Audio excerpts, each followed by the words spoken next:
Rolling Stone magazine founder axed Rock Roll Hall fame comments diversity. Jann Wenner suggested to the New York Times that black and female musicians didn't articulate enough for him. Rolling Stone magazine founder Jann Wenner was removed from the Rock and Roll Hall of Fame in what many considered a response to his recent comments about black and female musicians. In an interview with the New York Times released on Friday, Wenner discussed his new book, The Masters, which features interviews with 7 iconic musicians. When pressed about why he only included conversations with white men, he suggested that black or female musicians didn't articulate enough for his personal interest.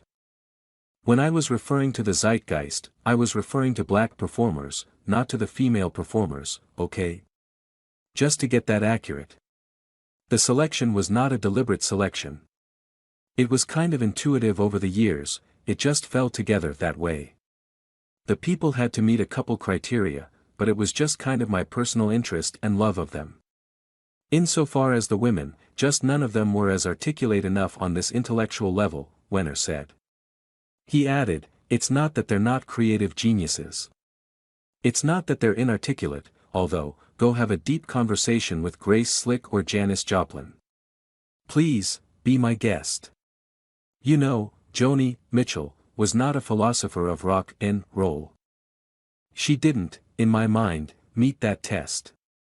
Not by her work, not by other interviews she did. The people I interviewed were the kind of philosophers of rock.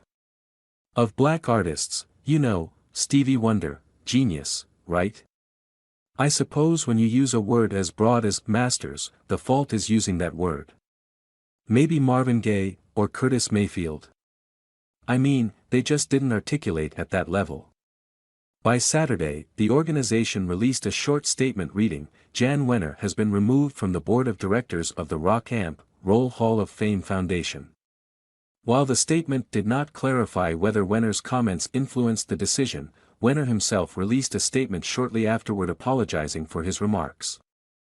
In my interview with the New York Times, I made comments that diminished the contributions, genius, and impact of black and women artists, and I apologize wholeheartedly for those remarks, he said in a statement given to The Hollywood Reporter.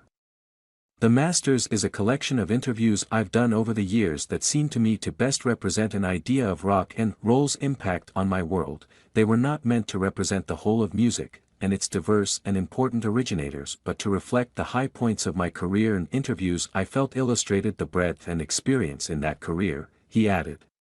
They don't reflect my appreciation and admiration for myriad totemic, world-changing artists whose music and ideas I revere and will celebrate and promote as long as I live.